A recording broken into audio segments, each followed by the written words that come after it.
Assalamualaikum warahmatullahi wabarakatuh. Ako si Legendary at ngayong araw, bibigyan ko kayo ng isang kwento na puno ng inspirasyon at pag-asa. Ito ang kwento ng huling taong makakapasok sa Jannah, Paraiso. Napakaganda ng aral na makukuha natin dito, kaya't samahan ninyo ako sa masusing pagtalakay sa kwentong ito. Ayon sa hadith na isinalaysay ni Abu Huraira, sinabi ng Propeta Muhammad, sumakanya nawa ang kapayapaan, ang huling tao na makakapasok sa Jannah, Paraiso, ay isang lalaki na magpapalakad-lakad sa pagitan ng impyerno at Jannah. Minsan siyang nasunog sa impyerno, ngunit sa pamamagitan ng awa ni Allah maililigtas siya.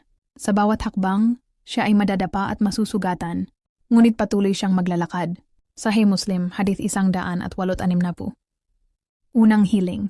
Nang makita niya na siya ay ligtas mula sa impyerno, siya'y tumingala at nagsabi, "O Allah, ilayo mo ako mula sa impyerno, sapagkat ang init nito ay napakatindi at ang halimuyak nito ay nakakamatay." At sasabihin ni Allah, "Kung ilalayo kita, hihiling ka pa ba ng iba?" Sasagot ang lalaki, "Hindi sa iyong karangalan o Allah, hindi na ako hihiling pa." Pagkatapos ay ilalayo siya ni Allah sa impyerno.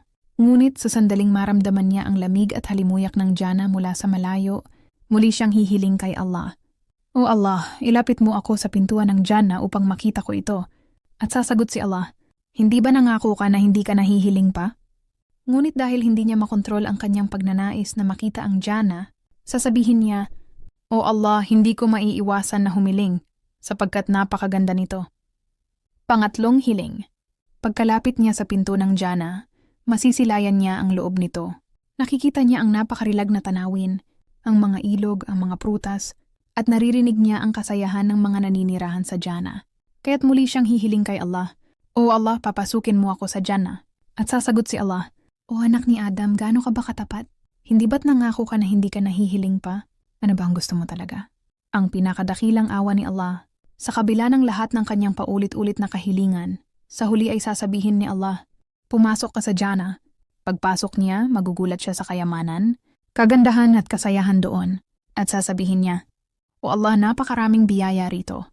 Ang buong mundo at lahat ng katulad nito ay hindi kayang ihambing dito." At sasagot si Allah, "Para sa iyo, ang Jannah at 10 beses pa ang katulad nito." Sahih al-Bukhari, hadith 7511. Karagdagang detalye mula sa hadith, sa ibang bersyon ng hadith, isinalaysay na sasabihin ng lalaki, "O Allah, bakit napakabait mo sa akin? Ako ang pinakahuling tao sa lahat ng iyong nilikha, ngunit napakarami mong ibinigay sa akin." At sasabihin ni Allah, "Hindi ba't nilikha kita? At iniligtas kita mula sa impyerno? Ang lahat ng ito ay dahil sa aking awa." Musnad Ahmad, hadith 18,071. Mga kaugnay na talata mula sa Quran. 1. Surah Al-Isra 17:70. At katiyakan aming pinarangalan ng anak ni Adam. Paliwanag, ang kwento ng huling tao sa Jannah ay patunay ng pagpaparangal ni Allah sa tao sa kabila ng kanilang kahinaan. 2.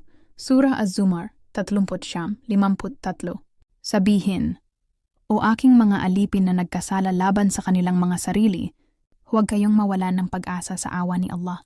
Katotohanan, pinatatawad ni Allah ang lahat ng kasalanan. Paliwanag, ang kwento ng huling taong makakapasok sa Jannah ay direktang aplikasyon ng pangako ni Allah na hindi niya tatanggihan ang sino mang humihingi ng kanyang awa. Subhanallah mga kapatid, napakaraming biyaya ang ipinagkaloob ni Allah kahit sa mga taong nasa pinakamahirap na kalagayan. Ang kwento ng huling taong makakapasok sa Jannah ay isang patunay na ang awa ni Allah ay hindi natin kayang sukatin, kaya't manatili tayong matatag sa ating pananampalataya at huwag mawalan ng pag-asa. Ako si Legendary, at abangan ninyo ang susunod kong vlog para sa mas marami pang kwento at kaalaman tungkol sa Islam. Assalamu alaikum warahmatullahi wabarakatuh.